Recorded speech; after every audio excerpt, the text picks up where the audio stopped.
Hi there, I'm Linden and this is Embodiment Q&A, and Abby's here. She's just adjusting her equipment and she'll be with us in a second. So today, yes, we're going to talk about visualization. Last week we touched on it, but today we're going to actually do some visualization. So if you are able, then, join us and you'll be amazed at what real visualization can achieve. Also, I want to talk about speech a little bit, as that's been my theme this week, and also the hummingbird. I'm dying to tell Abby about the hummingbird. I don't think she's heard about this yet. So let's bring her in. Here she is. Hello, Hi. everyone. Nice to be here. Yeah, lovely to have you. Lovely to have you. So yes, we are going to do some visualization today. Maybe I'll make us a little bit bigger. And yeah, I've got some slides here. So I've got some slides about the hummingbird, which I don't think you know about, and also the topic of speech, which I've been talking about quite a lot this week. And that's one of the important lodestone things that we do, working with speech. So shall we look at the slides briefly first, and then we can, do the visualization when people have relaxed a little bit, maybe. Shall we do that? That's fine. That's fine. Yeah. Good. Okay. I'll load these up, and I'm not any longer sharing my screen because I don't want to be caught with my pants around my ankles, as they say. So, let's see if I can just make this a little bit smaller. Maybe we don't need such big... Oh, you've gone. Wait a minute. Oh, no, that's... Oh, wait a minute. Yeah, there we are. I'm trying to make us... Anyway, there we are. Okay, so yeah, just briefly then, I've been talking this week about the hummingbird. And you can see from this first slide my image of this, because you can see the hummingbird, which I think is one of the most beautiful birds of all. And it's absolutely tiny, and Abby's disappeared. I don't know, she's probably forgotten to charge her phone again or something. Are you there? Oh, there you are. Yeah. You okay? Don't worry. Don't worry. Are you coming? Oh, there you are. Good. Don't want to move on without you. So yes, the hummingbird. You can see it's such a beautiful little bird, and tiny bird. You've probably seen videos or whatever of them. And you can see behind my image is the human throat and the vocal folds, as we call them. So, the larynx, and, when air passes through these vocal folds, then we get speech, we get sound from the mouth.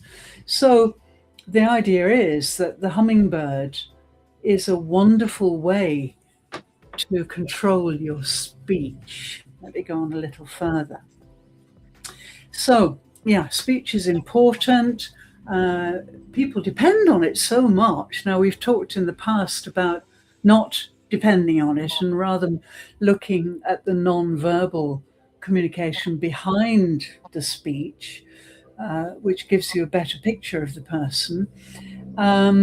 But yes, my way of looking at speech is that it's the visible edge of the invisible self. So it's as if, we talk about the limited mind and the unlimited mind, the visible world and the invisible world. And for me, speech is right on the edge of it, of that invisible self. So it's really crucial. But you can see that if it's going to really work, if you're going to really get your messages out, then it needs to be really well supported by all the non-verbal aspects of expressing ourselves in to another human. So any questions about that, Ebby, so far? No. Fairly clear.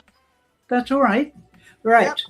So the way I see it is, and the way Lodestone sees it, is that speech is before the words. Speech comes from breathing. We can't speak without breath. Yeah. And in many people who elect not to speak, in other words, many autistic people, many mentally handicapped people elect not to speak. So in a way, they are not able to breathe properly. They're very fearful of breathing, so they don't speak. But for us who do speak, then we can't speak without breath. And this is really a crucial thing. And someone said to me, wow, I never thought of that before. But it's true. If we don't breathe, we can't speak, because the vocal folds that I showed you in the first slide at the back of the throat here, right down here, they can't vibrate without breath. They don't do anything without breath. So yes, speech really is dependent on breath. And listening, of course, not only listening outside, but listening inside. Also attention, presence. We've mentioned these so often in the past. And all of these things are extremely important aspects of Lodestone and what we're doing in general with wellness packages in companies and with individuals as well. So, yeah, if we can think more carefully about speech, then it's probable that we can be more in tune when we speak, and we can avoid hurting people, offending people, excluding people, etc., which very often we can with loosely expressed words. So if we go back behind all those words and think about the breath, think about the inner listening, which Ebby's always saying, make sure you listen inside your body. Think about attention. Think about your presence. They all come from the invisible, the unlimited mind. So this is perhaps a new way for you to think about speech. Any comments, questions, anything, Ebby, there? At the moment, it's all fine. Good. Okay, I'll move on. Okay, so now here I've given you this image again. And this gives you a bit more detail. So we can see, the hyoid bone is really important. This holds all the throat anatomy together. Then we can see where the breath starts to work on the vocal folds, which are here inside the larynx. And this is where we can see the hummingbird sticking its beak, because this really is where the voice leaves the body. And this is where we need to think about the Hummingbird Principle, which I'll go on and explain in a moment. Speech is breath made visible. Every word, every tone, every silence, an instruction to the body. The hummingbird, the hummingbird is an extraordinary creature because its wings vibrate so quickly, up to 800 or 900 times a minute, so quickly that we can't really see the wings moving. And this enables it to hover. It's brilliant at hovering. So, and it's got a long beak. So it hovers near the flower that it needs the nectar from, because it nourishes itself on nectar from flower heads, and pokes its beak inside and takes just as much as it needs from each flower. In other words, the hummingbird does not land on the plant itself, so it doesn't disturb anything. So the plant is completely still, and this bird is hovering in order not to make a disturbance. And of course, this is the way it avoids being predated. It doesn't make any sound. And so usually hummingbirds are very good at avoiding being attracting predators. So it moves with incredible precision with these very rapidly flapping wings, and it leaves no harm behind at all. And it just takes as much as of the nectar of each flower that it needs for life. So I have been, let me just move on to the next slide, unless you've got any questions. Any questions about that? No, this is very intriguing, very interesting.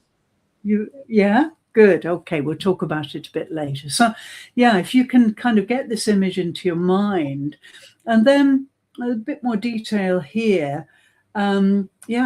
We don't make a disturbance. The hummingbird doesn't make a disturbance. And I believe, especially as a Buddhist, because this, believe it or not, is what the Buddha said.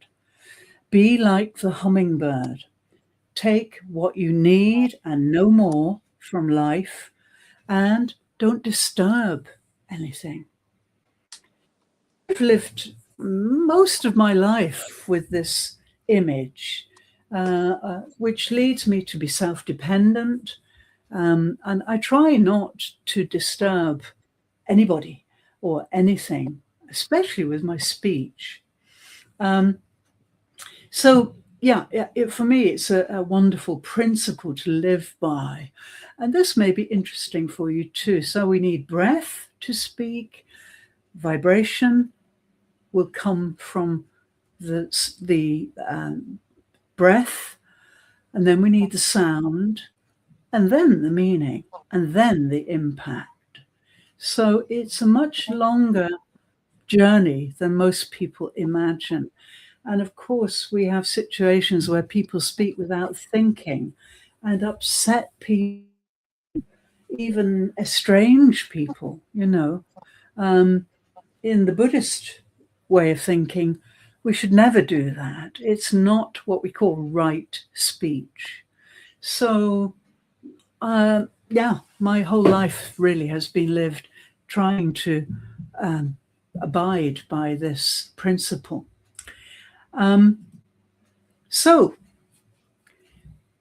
we talked about trust the other day. In Your Body is Your Business Plan, we had a really interesting discussion about trust and self-trust. So my question is, what does trust sound like?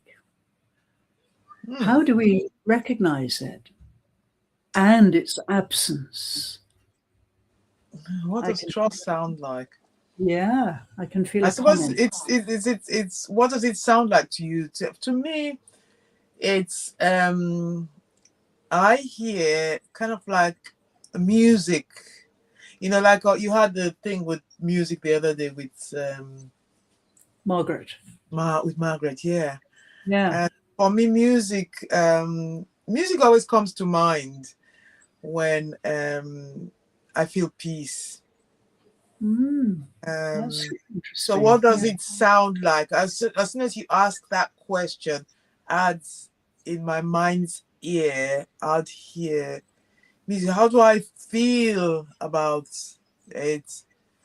Just calm, happy, joy. Good. That's great. Yeah. And how about its absence? What does that sound like to you? Its absence. What does it sound like to me? Absent. I suppose I would say if it was absent, I mean, I can't really pinpoint it because I'm not feeling that way.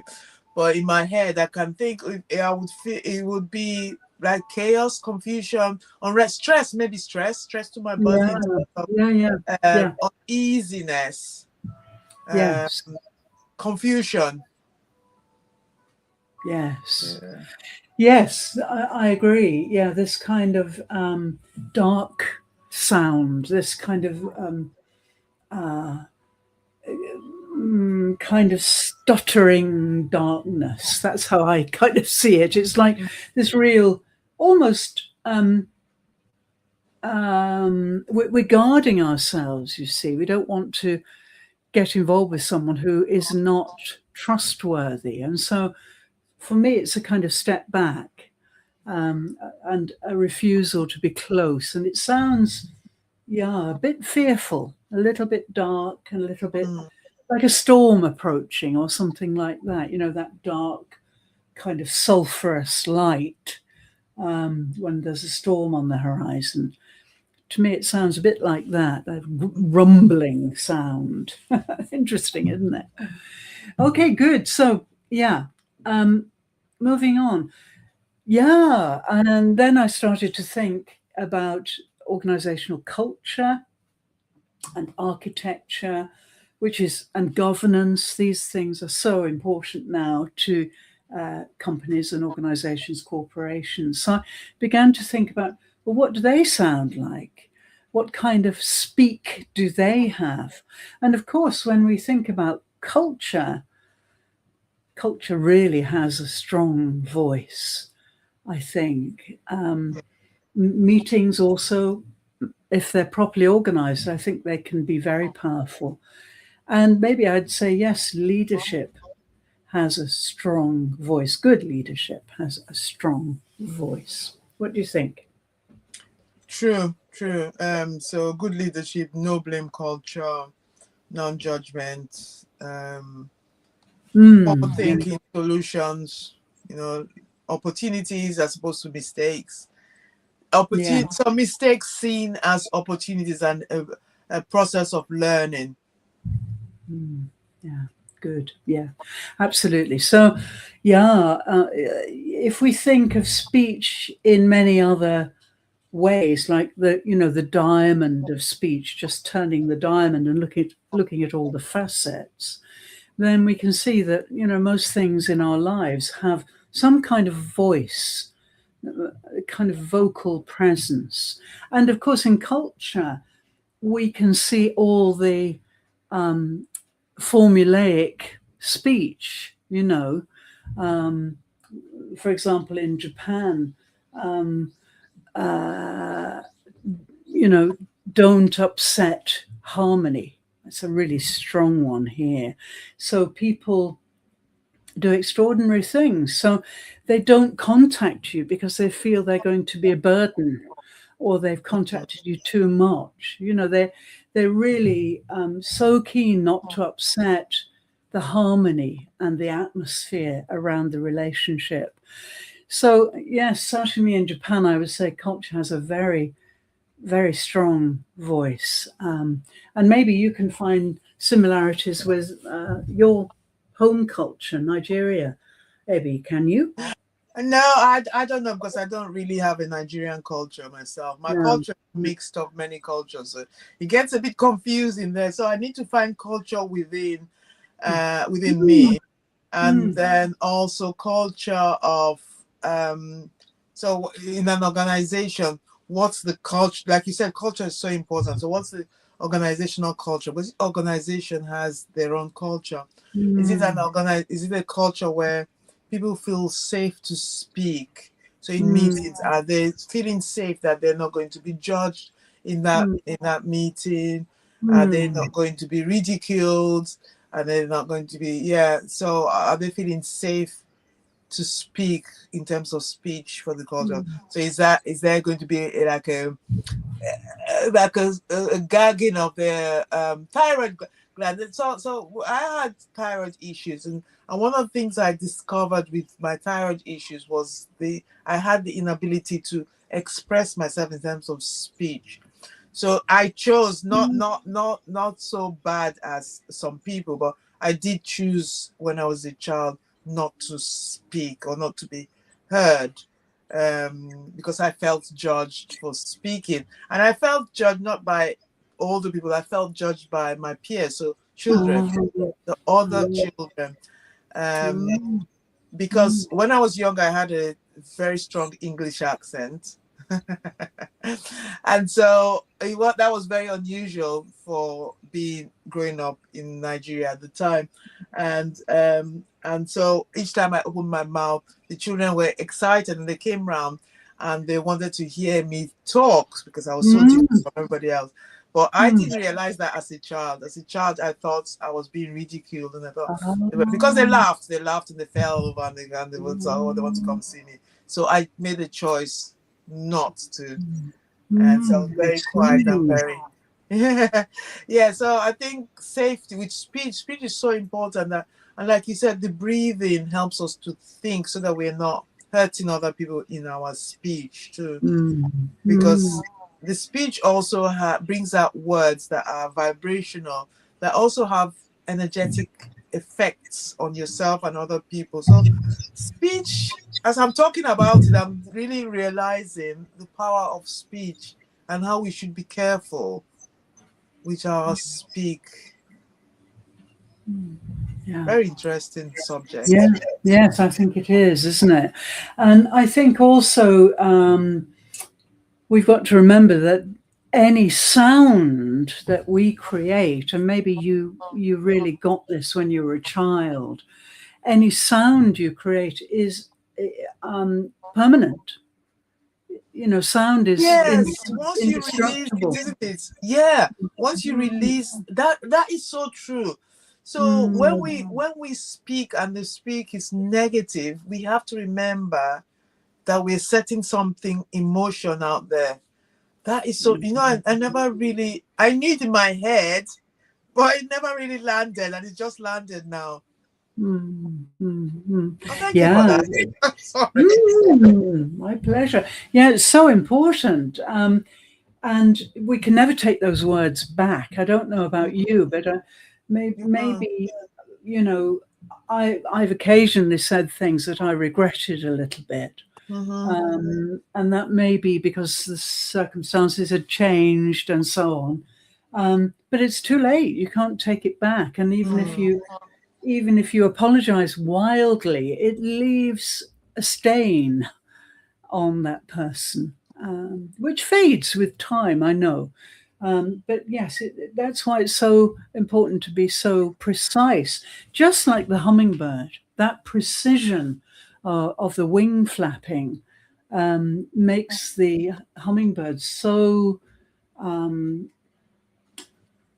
environmentally careful and environmentally safe. It's not going to get predated. It's because it's so precise in what it's doing, So that's another reason I love that image.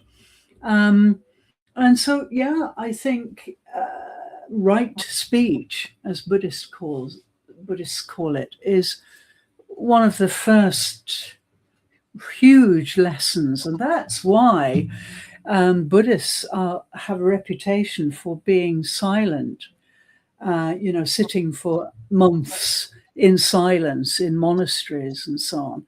It's true. Silence is easy compared with speech. And so a novice monk will maybe spend 1 year, maybe 2, in silence, a silent retreat. And that just really starts the whole mechanism from scratch, so that when they do speak, those words really matter and really resonate with people and are loving words. I mean, I think we're sometimes in difficult situations. I was thinking of parents, schooling their children. You have to be firm, but you can be firm but loving. It all depends what's behind those firm words. Yeah, easier said than done sometimes. Yeah, I know. I know as a parent, and I'm not a parent, so yeah.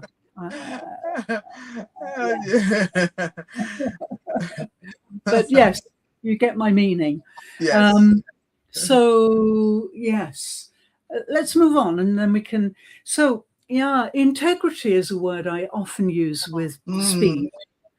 And yeah, I hope I'm always integrated in the way I speak, and I'm fully aware of the person I'm speaking to. But of course, especially when people are not present, and especially when they have a burdensome role, like being the leader of a big team or something, then I think things can get out of hand. And so we get misalignment, we get misunderstandings. If stress is present, that really affects what we say. May not be the words are affected, but the tone behind the words is affected. And remember that, human beings are brilliant readers of non-verbal signals. They just do it all the time. The body's communicating all the time. And we're reading those signals all the time. We're so literate, mostly. And it means that you may say kind words, what seem to be kind words, but if the intention or the mood behind them is not kind, then someone will pick that up. Oh, yeah, I get what you mean. So, we're saying, but our bodies are saying something different. So it's an incongruity, which, of course, really confuses team members and can cause such a lot of trouble in organizations, I think. And then, of course, burnout. Yeah. So if we look at the typical burnout, the person is soldiering on, probably looks very capable.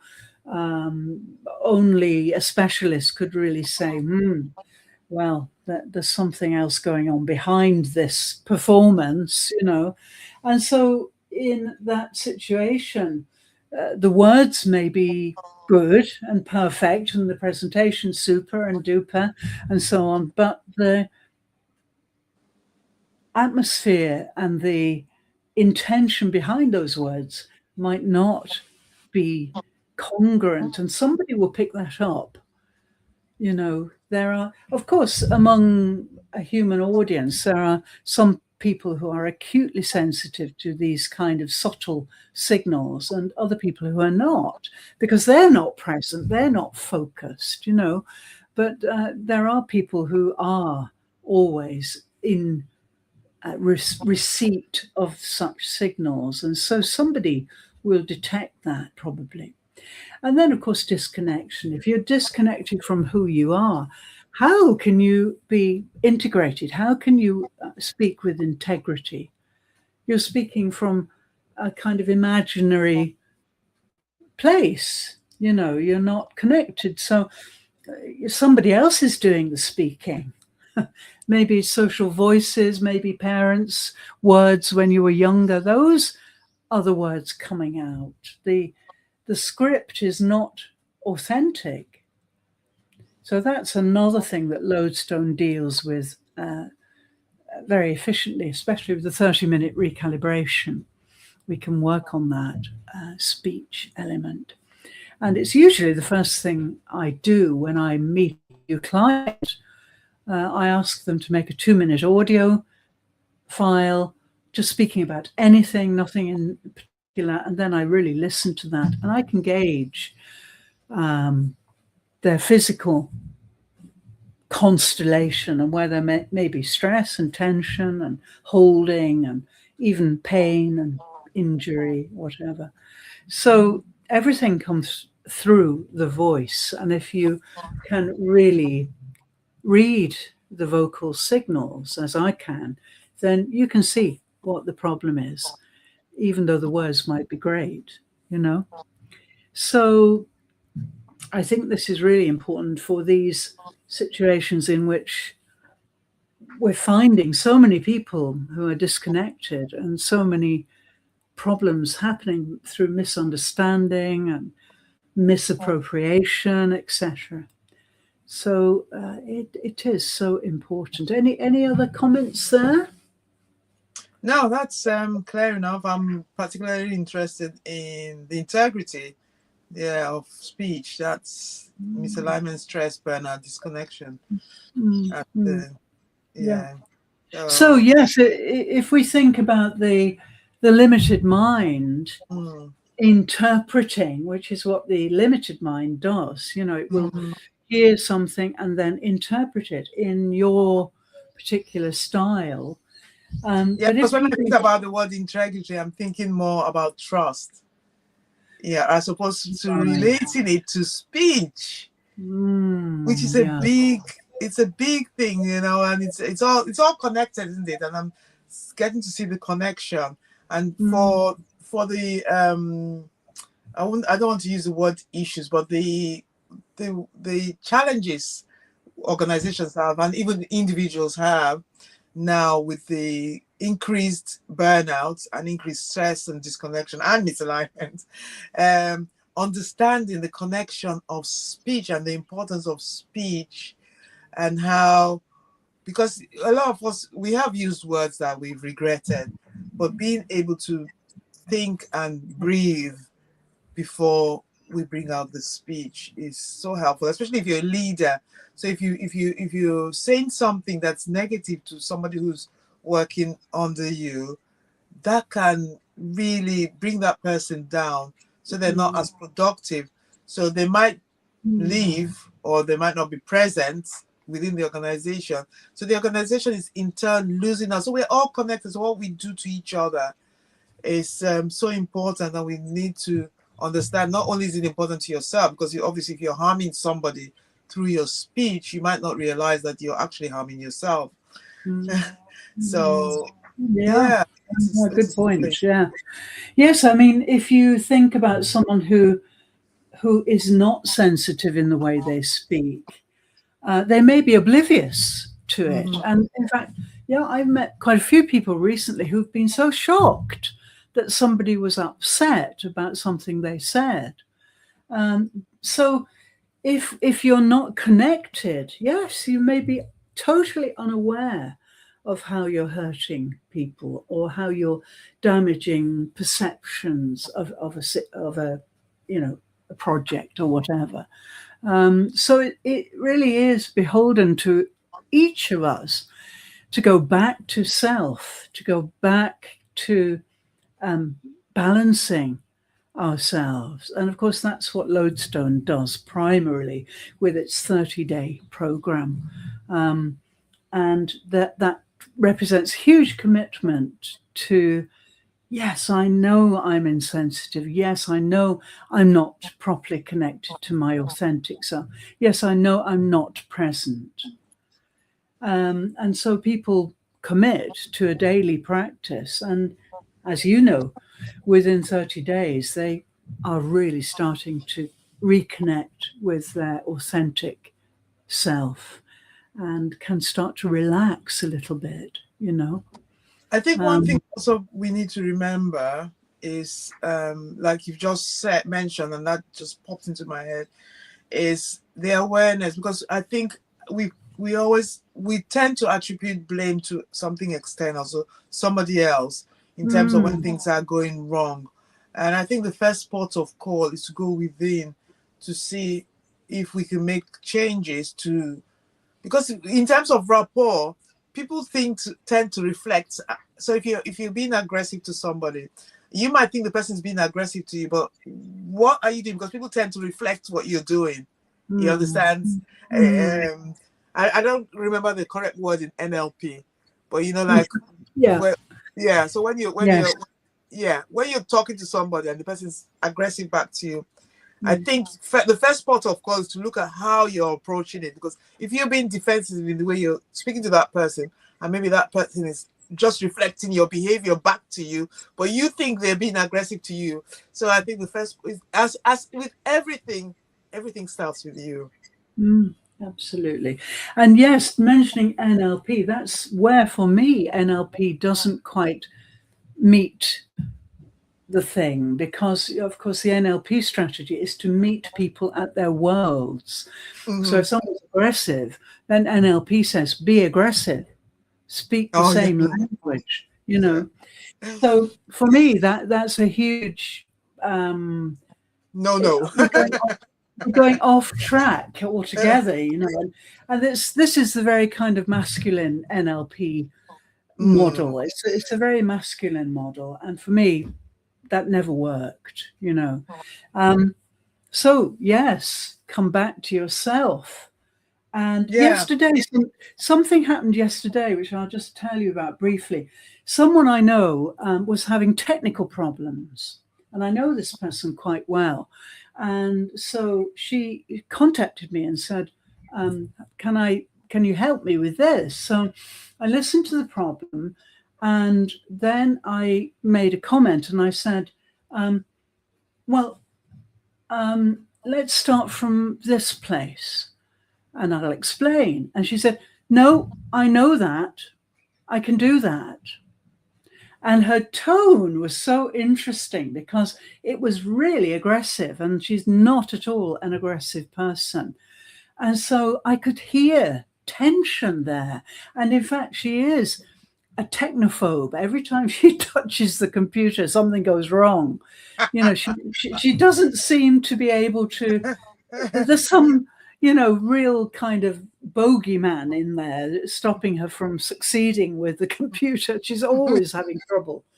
And so, yeah, I could really tell she was saying fairly neutral words, but the tension in her voice was really blaming me and saying, no, you should know I can already do that, you know. And of course, and pride.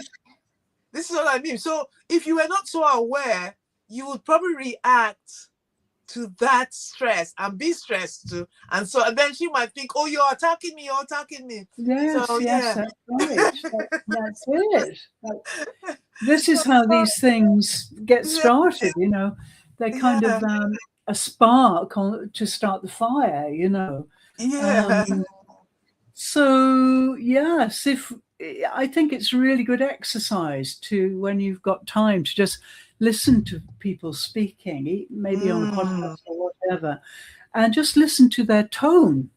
Does their tone match the words? The words, yes.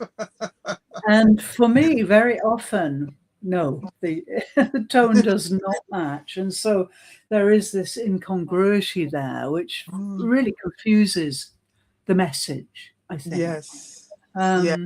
So, yeah, I think it's really, really important to realize that if you are not connected, and if you are burning out, and you do feel as if you've got an uncalculable amount of stress inside, then you need to talk to somebody and get help with that quickly. Because as we know, burnout creeps up. We don't know it's there. We can go on being capable, showing the world we're capable when we're not. And then the big shutdown happens. And that's to be avoided at all costs. So yes, if you're feeling any of these things now as you listen to us talk, then please contact us and we'll help you. We'll talk to you about these things. Great. Okay, let's just move on. Nearly finished. So, yeah, communication. If it's working properly, it's a real health indicator to me. It shows that person is happy and healthy physically and spiritually healthy too, so that the balance is there. And the way they communicate is anchored in that balance. So, yeah, communication is not really a soft skill. To me, it is a vital measure of organizational health. And, you know, people don't realize how important it is to get the right non-verbal context behind the words. They're just, you know, white-knuckled. They cling to the words as the most important thing. And as I started off saying at the beginning, you know, words are on the edge of the invisible human. They're kind of the gateway into the visible world, if you like. And this is where it's important to think about the hummingbird, because if the hummingbird is, in your psyche, and I hope I've planted a few seeds here, then you're going to be much more contrite and much more careful about the gateway. So organizations really desperately need this work, and if they were more aware of the facets of communication, they would prosper, and they would be running the game, running ahead of the game. Evie's disappeared again, so I'll just move on to the next slide and hope she'll be back. Leadership. Here she is. Okay. The next idea is leadership as transmission. Here she is. Okay. Leadership as transmission. So, what are your leaders transmitting?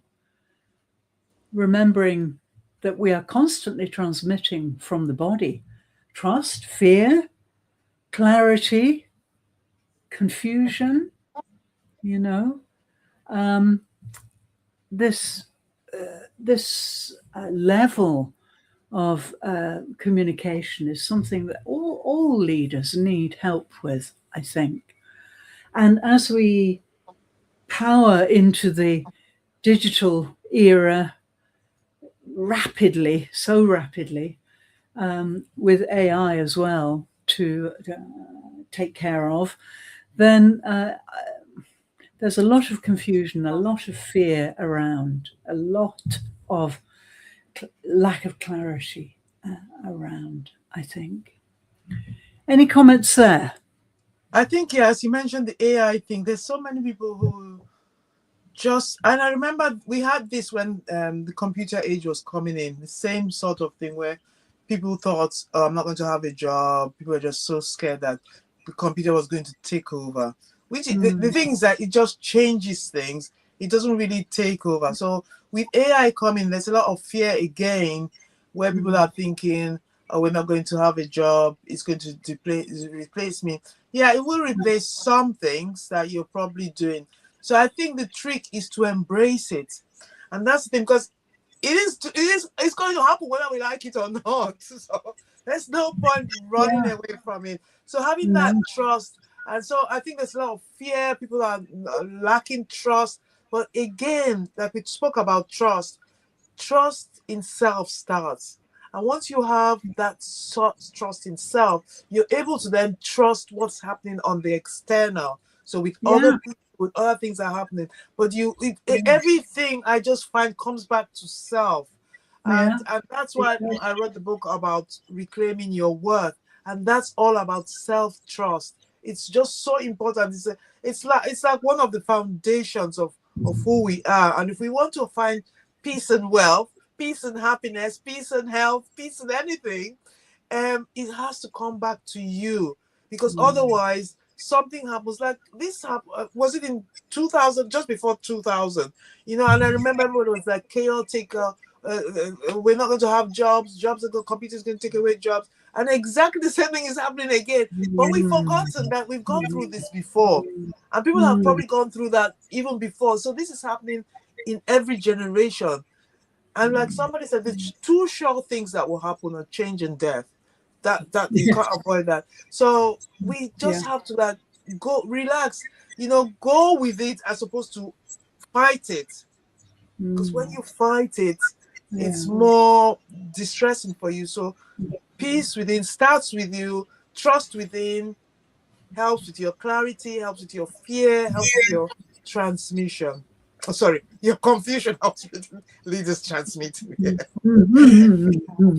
No, absolutely. And it's interesting, I think, with AI that we can we have situations where we can't trust it. because it makes mistakes. It It's still not accurate. makes mistakes. Mm. And so, you know, you have to be really careful that your assistant is not spinning you a line.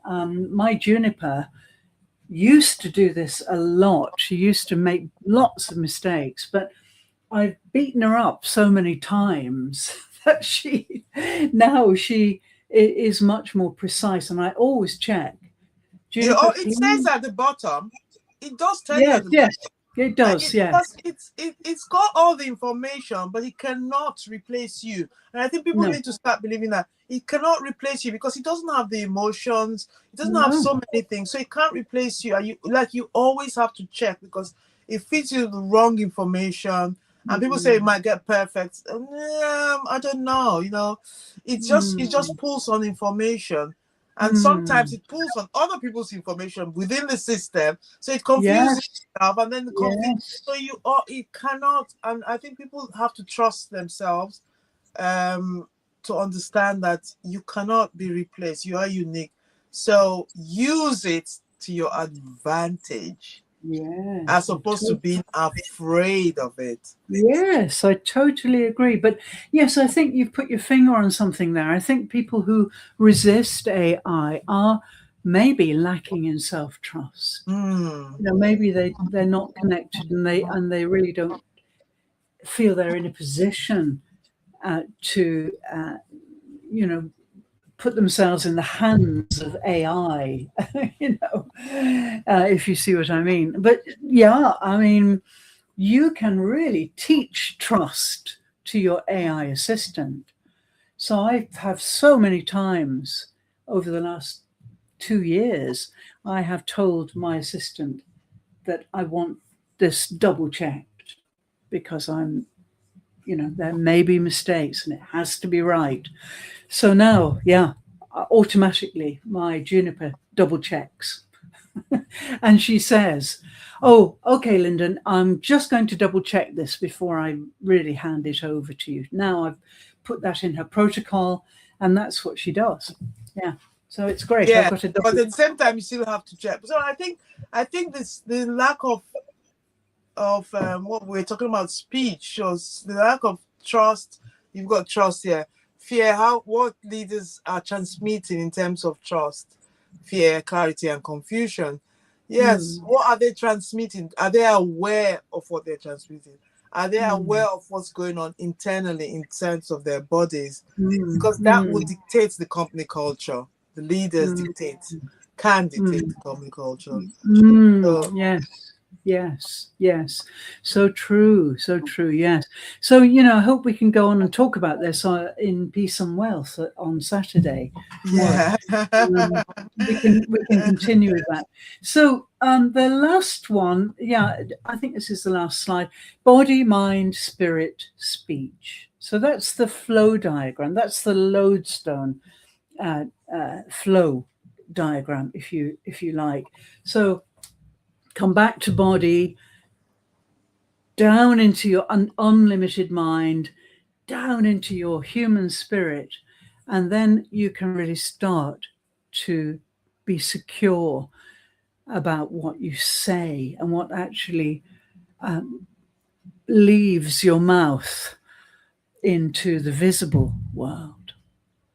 So the invisible world is where it's the backstage, if you like. It's where all the most essential things happen.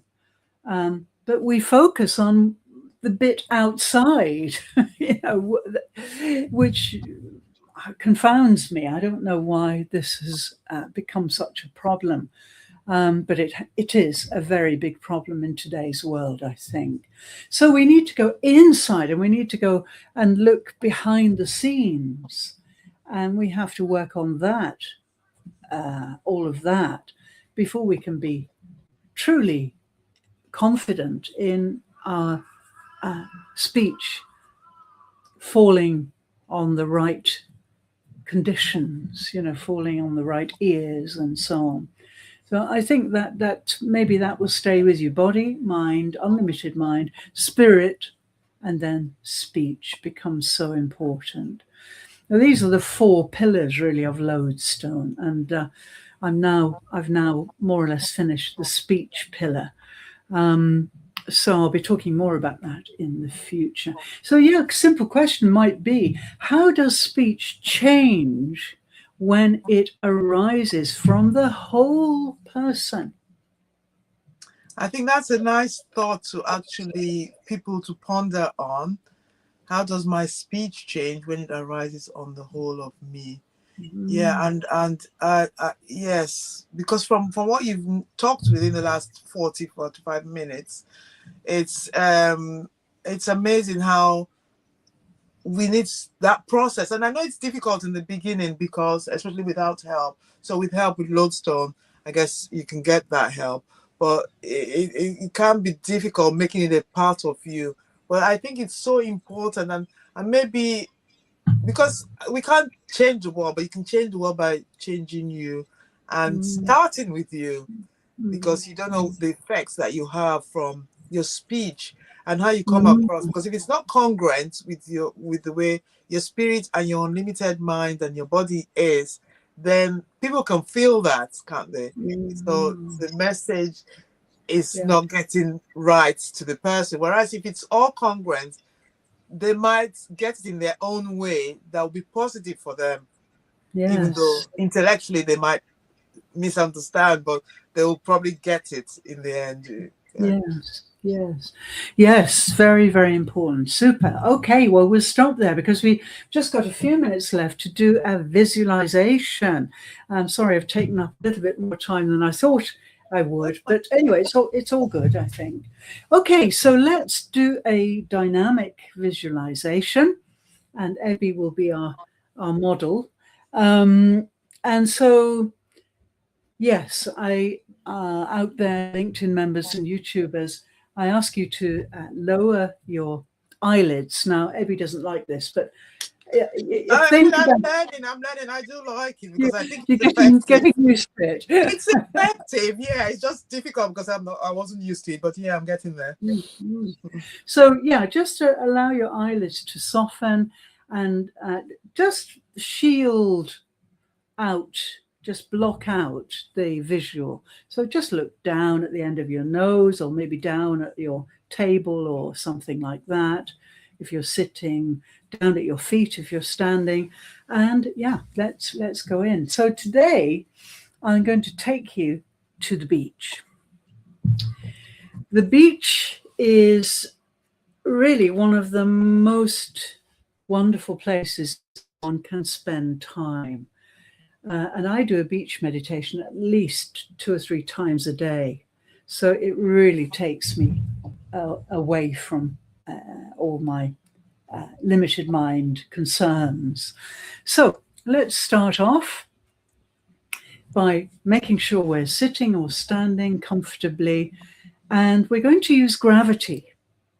Okay, the Earth is surrounded by a gravitational force. It's not a metaphor, it's a reality, it's a physical reality. And that's why when you drop an apple, it falls, because we have a gravitational force which is pulling us down towards the earth to keep us on the earth. But just really feel gravity, especially in your lower body. If you're sitting, feel the lower body getting heavier. If your feet are flat on the floor, then you can really feel the weight. You're letting go. You're sitting or you're standing in a good way.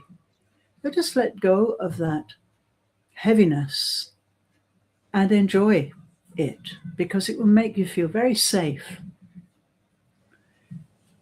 And once we are grounded, then the next thing that happens is the urge to be upright becomes really strong. So now just imagine the crown of your head going up into the infinity of the sky above you.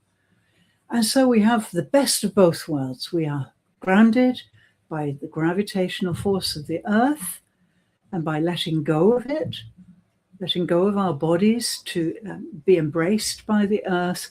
And Then we have the urge to be upright, which is very, very strong in human beings now, 7 million years later, since we first stood up. Okay, so now your situation, your position is really good now. And now the first thing you'll notice is your breath. So just allow your breath to work naturally. You don't have to change anything. Just breathe with your breath. And enjoy that rhythm.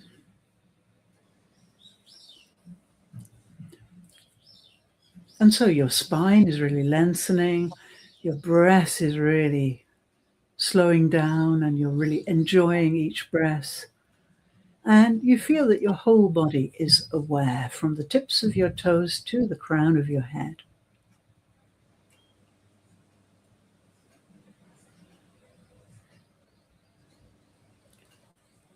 Wonderful. Okay, we're in the right condition to go to the beach. So the first thing is the smell. Your sense of smell is your most ancient sense. So smell that salty air, that incredible ozone smell, which I get so excited about because it's the purest air we can find, really, close to the ocean. So smell that salt and smell the sand, the damp sand. And realize that the sand only stays in place because of gravity, like you. You are staying in place because gravity is holding you there. Same with the sand. If we didn't have gravity, it would be flying everywhere. It would be flying off into space. So really feel the gravity of the sand on the beach. The smell of the sand, the smell of the ocean, and then we move to what we can hear. We can hear the waves, and the waves are rolling in without cease. And it's a medium day, so the waves are quite big and they're rolling in. And each wave is different. Each wave is unique. Those waves are rolling up onto the beach, rolling up onto the sand, wetting the sand, and then rolling back. You feel that incredible rhythm of the waves. And then invariably we will hear seabirds. So the seagulls, the birds which really adore the ocean spray, that feed on the insects above the ocean, especially where the tide is coming in. So hear those birds joyfully scooting through the air, swallowing up all the wildlife in the air, and also getting ready to hunt, to catch a nice. Then we move to standing in the sand. So feel the soles of your feet from the tips of your toes right along the sole to the heel, and particularly feel the outer edge of your feet standing in this gorgeous, soft, white sand.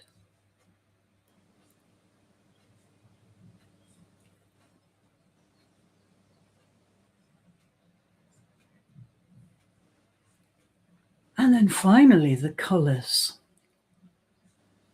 The color of your skin in the sea air. The color of the sky above the sea. The incredible similarity between the ocean and the sky. The colors are very often so compatible. And the sunlight. See the colors that this incredible sunlight provokes on the beach. Only the sky, only the ocean, and the sunshine. And so we can see incredible spectrum of colors.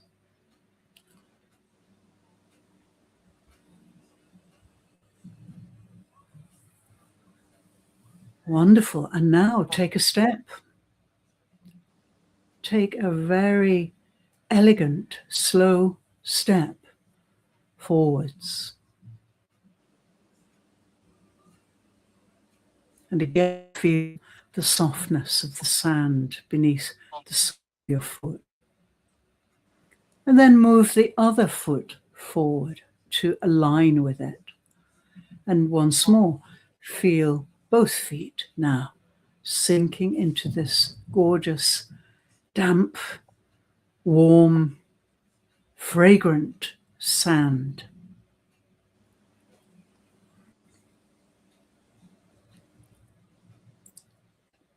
Wonderful. And so now you really are on the beach. You are here and now with your breath, with your lengthened spine, lengthening up into the sunlight, and your whole body aware from the crown of your head to the tips of your toes. Every single skin pore, every single hair follicle is aware and alert on the beach. This is the best place to go, to be here and now with your breath. So, in your own time, allow your eyelids to float open and just gaze very softly ahead. Right, Abby, there you are. Now you don't need to leave it behind. Stay with it. Stay anchored with that incredible visit to the beach. How do you feel? Calm, peace. Love the smell. And yeah, thank you. You want to go back. You want to go back. Yeah, I think I'll try and keep it all day. Yeah, good for you. So, yeah, so we can see with the right guide, it is difficult to learn to do it for yourself. It took me a while to learn to do it for myself. But if you get some guidance, then you can learn how to visualize really efficiently and quickly for yourself.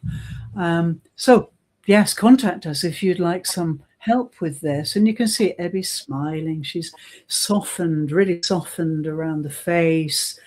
Her lips are softer. She's breathing nicely and I think feeling pretty good. How about the gravity feeling? How did you enjoy that? Love that. Feel grounded, feel safe. I think safe, yeah. Grounded, safe, yeah. Notice the quality of your voice.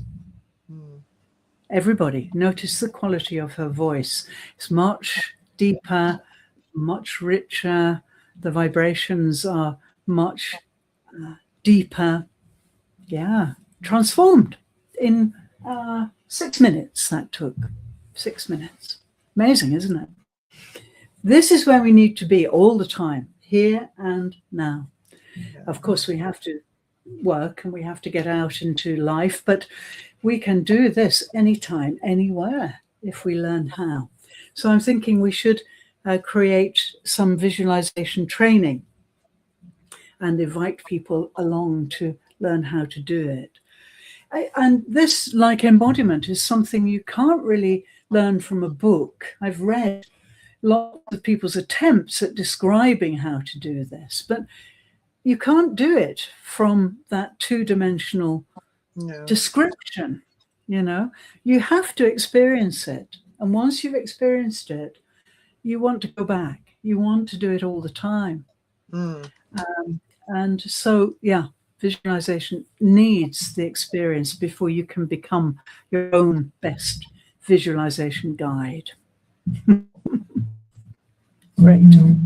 Great. So 6 minutes, that's all you need to transform everything. All your cares and woes leak away, they seep away, and you're left in a kind of bubble of love and self-appreciation and self-worth, to use your word. And, you know, the world looks very different from that position, doesn't it?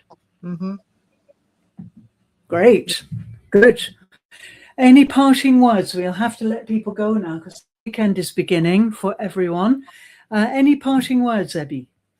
Yeah, so it's all about speech. So being aware of self, everything begins with you. Aware of self. And I know sometimes people do upset us, but I always try to remember to go within, to find out what the message is for you. And also, are you contributing to that aggression in terms of the way you're reacting? Just to be more aware, I think, of how we influence, because the only person you can change is you. And there's a famous saying, be the change you want to see. If we want the world to have peace and change, it has to begin with us as individuals. Yes, absolutely. That's a wonderful way to end today's session. So thanks so much, everybody, for joining. So check to see if we've got any comments that we can just quickly acknowledge. No comments today. So thanks so much for joining us, and we'll be back again next Friday. Well, we may change the time. Abby and I are thinking about a different time so we can include the American audience, because this is not a good time to be live for EDT and PDT. So we'll announce it, but yeah, I think we're going to change the time. So we'll see you sometime next week, towards the end of the week. And watch out for the announcement, and then you'll be able to register and come and join us. Thanks, Ebby, so much. It's been great. I've loved it. And I'll see you tomorrow. Yeah. Right. Yeah. See you. Okay. Okay, see you soon. I'll just put Bye, the last everybody.